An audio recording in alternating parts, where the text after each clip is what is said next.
Are Locked On Spartans, your daily podcast on the Michigan State Spartans, part of the Locked On Podcast Network, your team every day.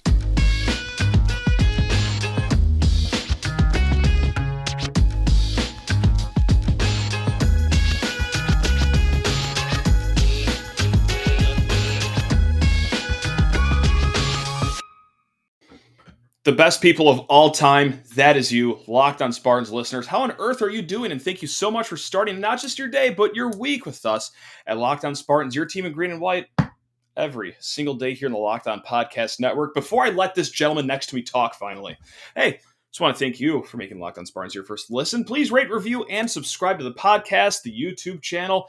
If you want to reach out, lockedonspartans@gmail.com is the place to find me.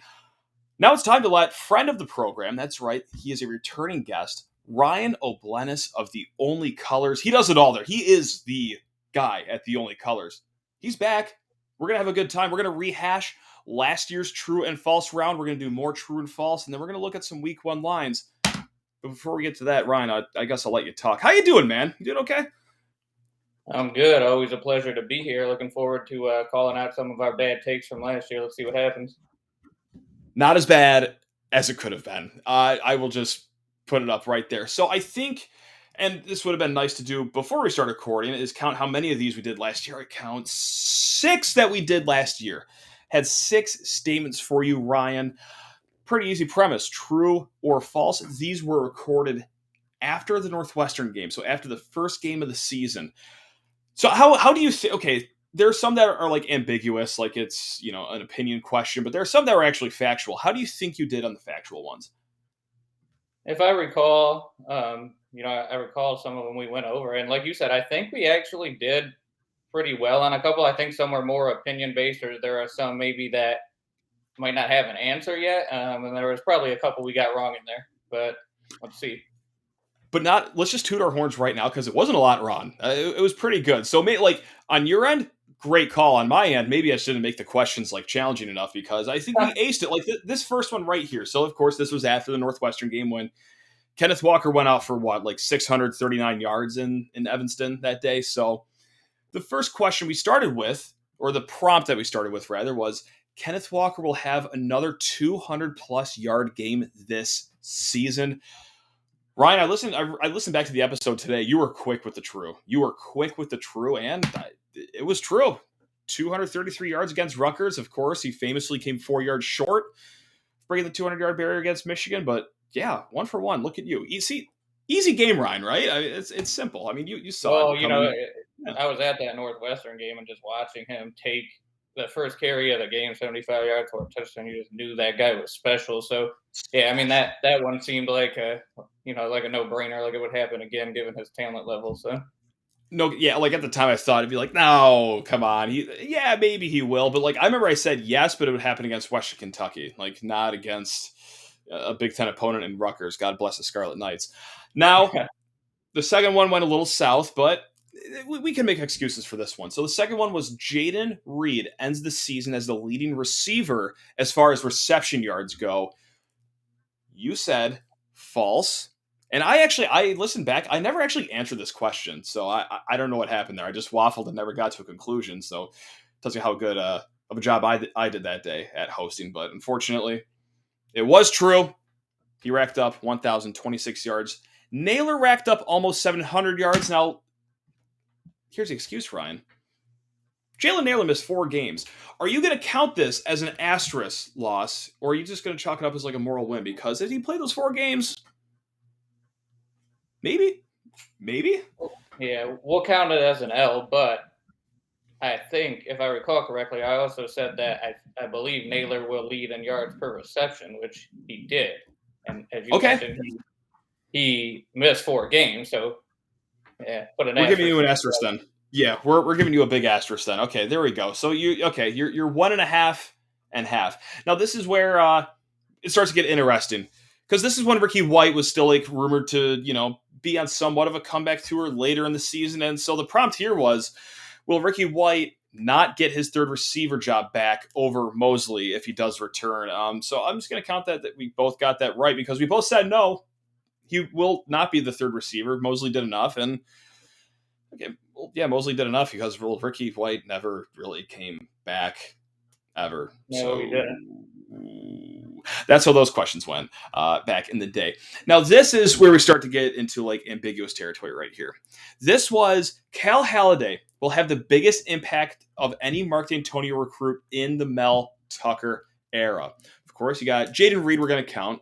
I know he's a transfer, but we're going to count him. Peyton Thorne, Angelo Gross, Xavier Henderson, if you will. I'm sure I'm missing a few names like Jalen Hunt, for example.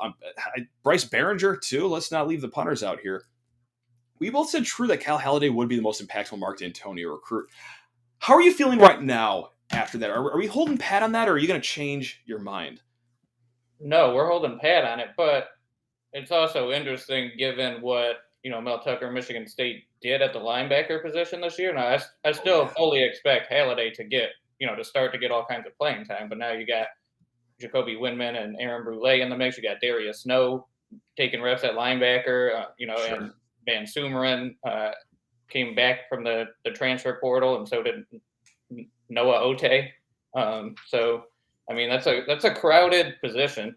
Still, though, I think you look at what Halliday did last year. There's no reason to doubt that now. So, I mean, I'm still on that train.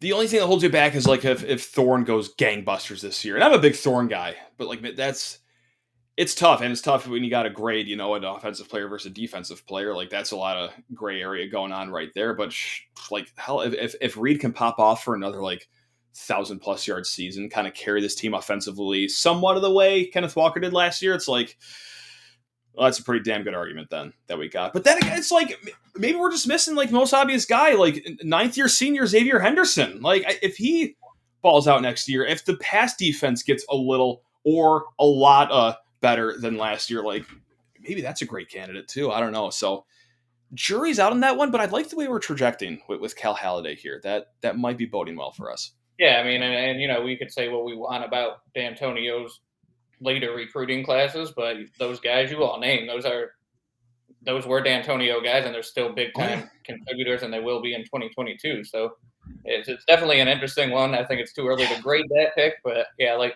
you said, I like where that one's going, so I'll stick with it. Good amount of whiffs in the late D'Antonio era, well documented whiffs, but the hits are either homers or like doubles up the gap. Like that. He had some goodness in the end there amongst the kind of murky waters there that he put him in. But hey, it'd be like that sometimes. So, okay, this was kind of like a question that can be quantified like with actual numbers, but also not, because the question, the way I posed it, was really bad in hindsight. Over 7.5 wins, which was the Vegas over-under before last season. And of course, we saw them beat Northwestern pretty handedly. I worded this, over 7.5 is now the standard. Really wish I would have worded that differently to like just make this a clear statement, because like you said true, and that the prediction was 6-6 before the season. Like that was my prediction as well, yours as well. But you said after one game, like you said, you've seen enough. And I waffled a bit. The worst take I had in this episode was that I said Rutgers looked pretty good. I don't know where I got that from. Anyway. Probably had nightmares from that 2020 game. That must have been it, right? I forgot who Rutgers played week 1, but they must have looked like dynamite, whoever it was against. But because that aged like milk on the counter for 2 weeks. And so I think I just eventually said, like, this is another one I just waffled on. I think I said, like, yeah, I'd be okay with 6-6. We'll call this one me wrong, you right. I think just for sake of conversation here. But yeah, like, isn't that funny? Like, in hindsight, 7.5 was the over-under in Vegas. Like, I don't think anybody expected Michigan State to win 11 games, even after that Northwestern game, which was, going into the season, everybody looked at that one as a toss-up. So, okay, if you're predicting 6-6 going into the year and Northwestern's a toss-up, they win it, 7-5's in play. But if I recall correctly, we also said I think 7 wins should be like the minimum goal. So, I mean, I think maybe we could count that as a half for you too. Sure. I'll hitch my wagon onto that. Why not? This sounds like great. I'll take any wins that I can get right now. We severely underestimated them for sure. Now, I saved the most contentious one for last. Now, this is what's going to have people swinging on each other right now. And it was in the Mel Tucker era, the Script State helmets are the best ones they've worn. I believe these are the helmets they wore for the Northwestern game. Of course, there was the Gruff Sparty helmet that we saw the season prior, and that you said false because the Gruff Sparty is your favorite.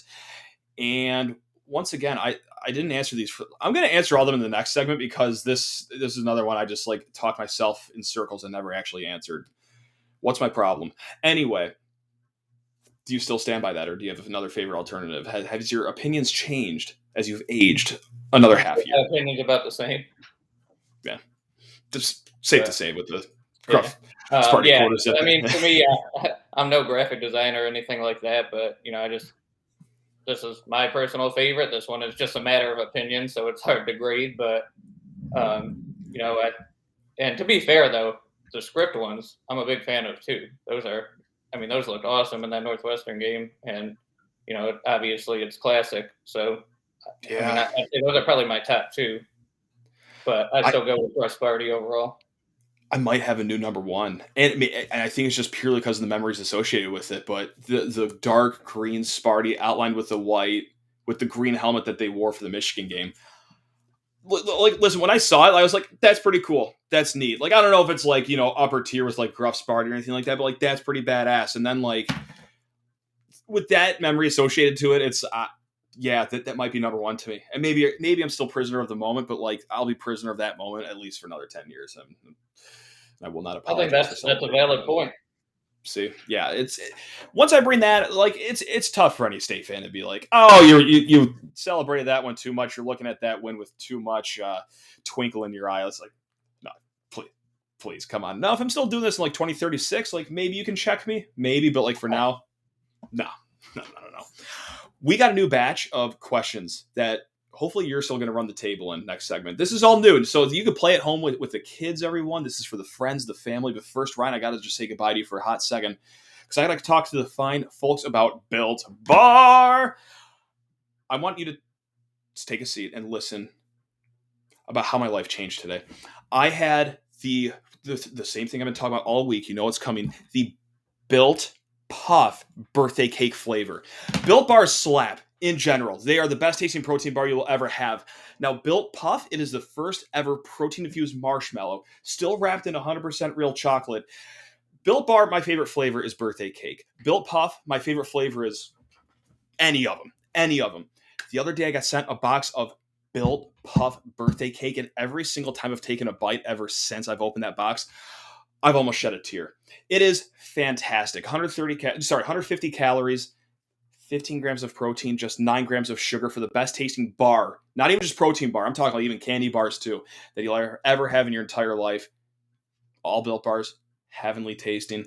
All Built Bars treat your body right. And also, Built.com is going to save you some cash. That's right. Smash in promo code LOCKED15. And that's going to save you 15% off your first order. One more time, when you go to get your Built Bars or Built Puffs, smash in promo code LOCKED15 on Built.com to get your Built Bars. And as we welcome the one, the only, Ryan O'Blennis, the guy that does damn near everything for the Only Colors. That's right. Fine blog of SB Nation right there. Hey, just want to thank you for making Locked On Spartans your first listen every single day. Ryan, are we starting to sweat right now? I've got a laundry list of true and false questions over here. Are you feeling the pressure? I'm looking forward to it. See what you got. That's what we're talking about. Let's not even talk about what's going to go on next season just yet for the first one. Yeah, you like that? You like that as a tease? Because Ryan, these days, football is a 12-month sport in the Mel Tucker era because following recruiting's fun now. I'm having a hoot and a half. This is the best time I've had in my entire life. So, true or false? MSU gets a commit from a 5-star before July 1st rolls around. Now, I got to back it up with some stats here. MSU's got 7 5-stars visiting campus in June. Do any of them commit to the green and white by July 1st? Ooh, that's tough. I do think that Tucker is going to land a 5-star in this cycle. I don't know which one it will be. It could be somebody like Hicks, Sure. but I don't know if it will happen before July 1st. I think that's a good question because, as you mentioned, a lot of these guys are visiting in June, and then a lot of the times if a recruit is wanting to commit. It happens shortly after their official visit. They might take one at a couple other locations, but they already have it in mind. So I guess my official answer is no, not before July 1st, Okay. but you see one happening this cycle. I'm going to get nuts. You know what? I'm high enough in Mel Tucker. I'm going to go true. Why not? Let's get crazy. If I'm going to have hysteria about recruiting, I'm going to dive 100% fully into it. I feel like it's either going to be David Hicks or Samson Okunlola. Sure, yeah. If I'm throwing names on the wall, why not? Yeah, I'll even call my shot with the 5-star. Yeah, Either one of those two would be absolutely huge for the program moving forward. So. I'd be okay with it. Yeah, you'd accept it. Yeah, shake my head, be like, okay, that plays with me, Mel. You didn't call me beforehand, but okay, I'll let it slide this time. Number 2. Now, we've had a conversation about this gentleman already tonight. Cal Halladay starts at linebacker week 1. Cal Halladay starts at linebacker week 1. Or is it going to be the trio of Darius Snow, Jacoby Windman, Aaron Brule trotting out for the linebacker positions? Because we'll call it a 3 linebacker set this year. I mean, it is what it is. Spit it. True or false? True. Now, you might see... Defiant. Yeah, you might see Halladay in the middle, and you might see somebody like Brule or Windman even on the edge where they're both starting. And, it seems like with the personnel this year, like you said, you might see more 3 linebacker sets. I don't think MSU is going to be so disciplined with the 4-2-5. I think now they have the players where they can mix and match things. But I say true. Halladay will be on the field for the opening snap on defense. I'm going to say true too, but man, like what an awesome problem to have. That like you're wondering if your freshman All-American coming back next year is even going to be a starter because you got 2 NFL talent linebackers in Jacoby Windman, Aaron Brule in the transfer portal in the offseason. And yeah, like maybe Windman plays a little bit on the outside, borderline edge. I don't know.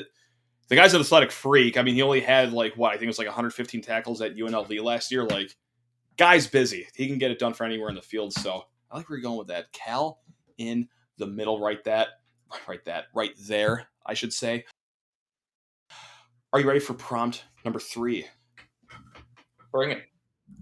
Because we're going to bring out one of my favorite players on this team.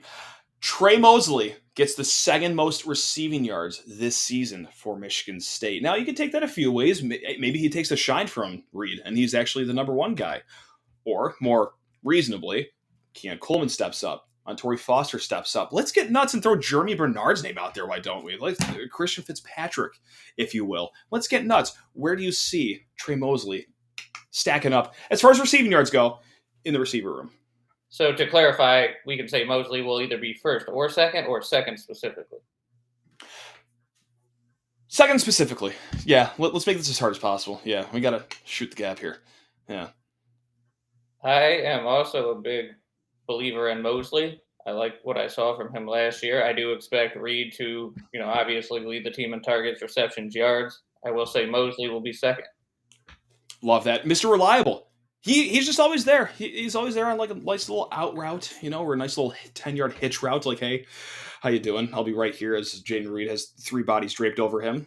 How's it going, guys? So, yeah, there we go. The experience. And say experience because, God, I swear to God, like, Connor Cook was thrown to Trey Mosley at one point. Like, this kid's been here forever, but I ain't complaining. Like, I'll have him for another 10 years if that's possible. All right. Now we're starting to get a little bit in the bold territory. Maybe not. I'll let you be the judge of that. MSU goes into their showdown against Ohio State undefeated. And yes, I will let everyone know the opponents. It is Western Michigan week 1, Akron, on the road to Washington, Minnesota, and then Maryland are your 5 games. I believe that Maryland game is at home. And nope, Maryland's on the road and Minnesota's at home. So, yeah. Does MSU go 5-0 in that Ohio State game? So to me, the tricky one in that group is the trip out to Seattle for Washington. I think Michigan State is a far superior team, but having to travel to the Pacific Northwest is never going to be easy on your team. And Washington, I think, is going to be much improved this year compared to what they showed last year. Can't be worse. Yes, yeah, right. So, but I do actually, when I was looking at the schedule a couple of weeks ago, I had that exact thought. I was thinking. I think Michigan State's going into Ohio State likely at 5-0, so I'm going to say true. I'm gonna say true too. And it's two things that worry me. It's of course the Washington game because I still have PTSD of the Arizona State road trip. Now, granted, things were a lot different. I don't think it's going to be 149 degrees at kickoff. And the roster's a little better this year too than it was a few years ago. But also this is too early in the season for Michael Penix to be hurt with a season-ending injury. It's only going to be week 3.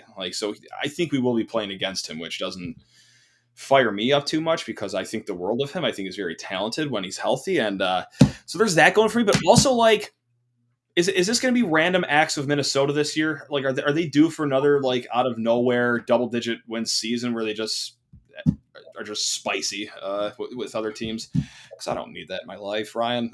I can't have it. So, yeah, I think those are both interesting points. Penix knows Michigan State pretty well. Minnesota hasn't played Michigan State in a while, and like you said, they randomly seem to pop. So you never really know what's happening with them, and I mean even Maryland could be kind of a wild card in there. So. God, that's a great point because I have so little respect for Maryland's program, and I think it's because we always play them at the end of the season when they're always checked out. I think I looked it back, and this is not an exaggeration. I think this is the stat. If it's not, I'm not too far off. But in the last 7 years, I think they've only won 2 games in November, and now we get them at the start of the year, and I don't like that. While the team's still trying, so to speak, engaged in the games, that doesn't sit right with me at all. That we get a Maryland team that wants to try. So I'm still going to go true, though. With all that said, I'm going to just completely disregard anything I just said in the last 2 minutes, and I'm still going to say true. 5-0 Spartans against 5-0 Buckeyes. Who are we kidding? You know what? We're going to do one more. We're going to take a quick break, and then we're going to do some more of these before getting quick into some first week lines. Peyton Thorne re-breaks his own MSU program record of 27 touchdown passes in a single season next year. True or false? I wanted to say true, but I'm going to say false. Obviously, that doesn't happen very much. This is a new offense now under Jay Johnson, a lot more vertical, so there's going to be more opportunity for it. But he's also, he's losing Jalen Naylor. He obviously lost the threat of Kenneth Walker. I think a lot's going to be, a lot of defensive game plans are going to be more focused on him now. So I think he'll be close, maybe around 25 touchdowns, but I'll say false. And I'm going to say false just because the offensive line scares me. And not the starters. I got full faith in the starters, but it's when those guys get hurt, and that's not to say, everyone behind's them a dud. It's just I don't know who they are. I just don't know. I've never seen the too deep play, basically. So, if I'm at gunpoint in a weird situation where someone told me at gunpoint, does Peyton Thorne get to 27? I'd be like, no, probably not. So that's where I'm at. Yeah, I'd say the offensive line is the biggest wild card. I know. It brings, yeah. Hey, we got 2 more of these, but just in a hot segment because I got to talk to the fine folks about BetOnline.net. On all these, this is fun, but BetOnline.net luckily has a lot more fun stuff that you can bet on, and not just with the Michigan State football season, although they do have Week 1 lines out that me and Ryan are going to bebop a little bit about coming up. But hey, until then, gamble on some PGA Championship golf. Gamble on some NBA playoffs, NHL playoffs, some MLB. See if bet on the Tigers and if they're going to score more than 2 runs in a given night. How fun's that? Bet online. It's your continued number 1 source for your sports betting needs and information. Find all the latest odds, news, developments, including this year's basketball playoffs, Major League Baseball scores, fights, and even next season's NFL futures.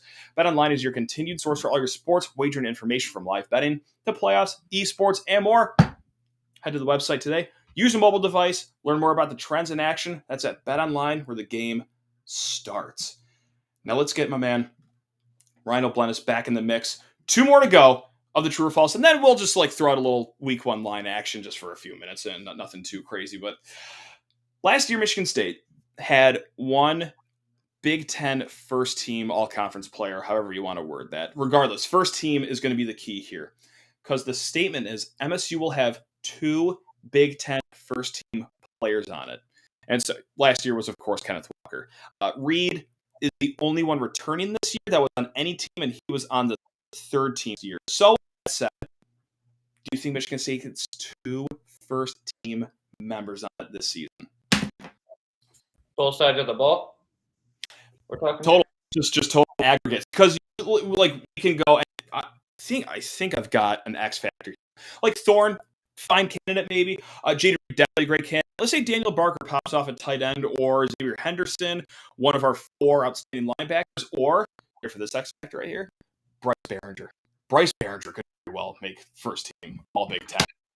So yeah, we're getting excited about punting right now, Ryan. So, and he's a great punter. Yeah, you like that? So yeah, I think I'm just gonna say true really quick before you get to yours. We get 2 guys in the first team. You know what? I was initially leaning false, but the more I think about it, I think I'm actually going to go true as well. I think Reed will be on there. I think you bring up a good point with Behringer. Thorne's going to have, a shot at it. You also have Xavier Henderson. You also have a lot of those linebackers we talked about. Jacob Slade is an incredible defensive tackle. So. Slade, name for some reason. Slade's a great call. There we go. So this is why we have you on, to clean up the mess that I'm making over here. So that's fantastic. Now let's clean up the true or false. And now this is a very good question, Ryan. Spartan Stadium will have more than 2 games this season. More than 2 night games this season. So just the home slate right now. Michigan on that Friday night. Okay, Akron, Minnesota, Ohio State, Wisconsin, Rutgers, Indiana. Of those 7, do you get at least 3 games, or where are you at for the whole night game bonanza? Mm-hmm. Well, I'm sorry. Did you say more than 2 or more than 3 night games? More than 2, so at least 3. I should be over 2.5, but here we are. Yeah. Okay, so at least 3 night games. I am going to say false. I say it ends up being 2. I'm with you. Unfortunately, I'm with you because I love night games as much as the next guy. It's fun, but like Westerns, obviously, right? Like I don't think they're going to be kicking off at noon on a Friday, right? Right. I don't think we're making any bold claim there, but I think what worries me about the Ohio State game is that what if the A&M Alabama game is on at night as well? Are they going to want to run that up, or are they just going to say, no, we're going to do 3:30 there to get more eyeballs on Buckeyes versus Spartans? That's my worry. But I think the following week, MSU Wisconsin, like that could be prime for the picking for a night game too. But I think it's going to just be one of those 2. Yeah, I could definitely see the Wisconsin game. Yeah, that's a good call. That's a good call. Or then again, like they always have like random acts of night games where like I watch like Minnesota. Like, tell me that's not like a night game on Big Ten Network. That's what's going to screw the whole thing. Like Minnesota's just going to screw everything up.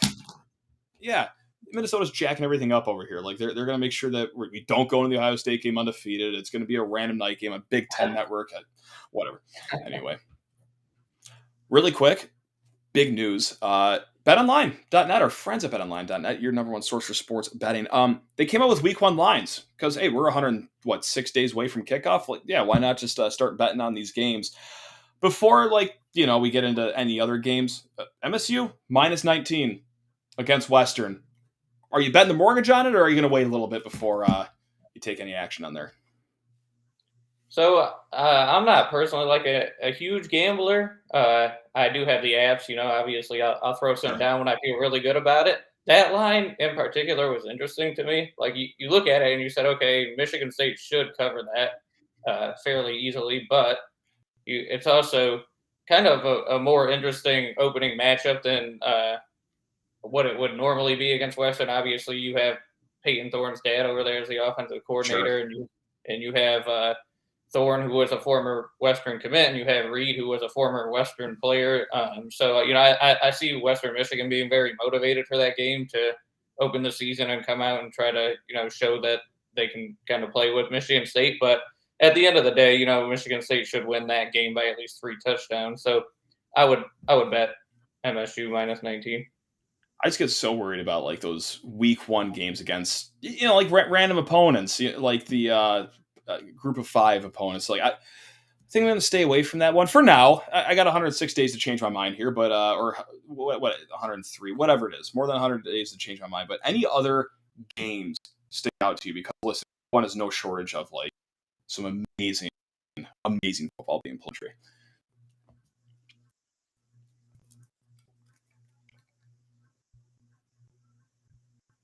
You got me still? I can hear you now. Sorry. I must have froze. Wi-Fi's been on the fritz for all the day, and we almost made it the whole show. But hey, here we go. Sorry. Any other game? Game one. Any other week one action catch your eye around the country as we fly around the globe? So, did you see that Oregon-Georgia line? Yeah. Yes. That's an interesting one. Yeah, 16.5. I don't think you're going. I don't think Oregon's going to be getting 16.5 points for the rest of the year, and that game is in Atlanta, so it's essentially a home game for Georgia. But right. You can Oregon caught Ohio State sleeping early in the year last year, and I would expect Georgia to win that game, but I don't know if they're going to win it by 17. So that looks like an enticing bet to me. I think I'm going to fall into that sucker bet as well. I think I'm going to take on just because, what's in my head is last game at Ohio State, and sure, national championship hangover. Why not? How many players do they say goodbye to in the NFL draft? Like, yeah, I get that they've a machine and they've got the players to back it up, but 16.5 is a healthy number. So that's the biggest one that's out. Also, I mean, let's talk more about Ohio State having big opponents. Notre Dame plus 15.5 at Ohio State. I actually think I'm going to take the Buckeyes here. I'm going to lay the 15.5 and take the Buckeyes as a state of we ain't going to roll over this year. The death machine is upon everyone that plays us. So that's the only other one.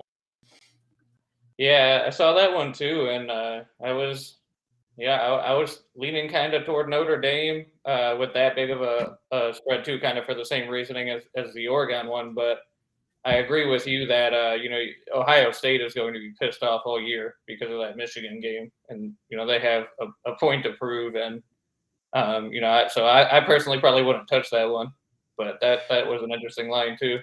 Yeah, I've never seen a team celebrate a Rose Bowl like it was like the Duke's Mayo Bowl so much, like just so nonchalant. Like, yeah, a little disappointed that this is the bowl we won. It's like, oh my god, they're gonna kill everyone next year. Oh no. Speaking of the Rose Bowl, another one of those lines that was interesting to me was it looks like Utah's going to Gainesville in week 1, and that's even money right now. Utah, Florida, that'll be a fun one to see how early in the season Florida can label themselves as frauds. That's going to be very exciting. I think exactly, yeah.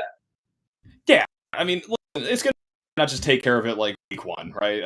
Let the whole let's cut to the chase, Florida. Billy Napier's there. Like, let's just please.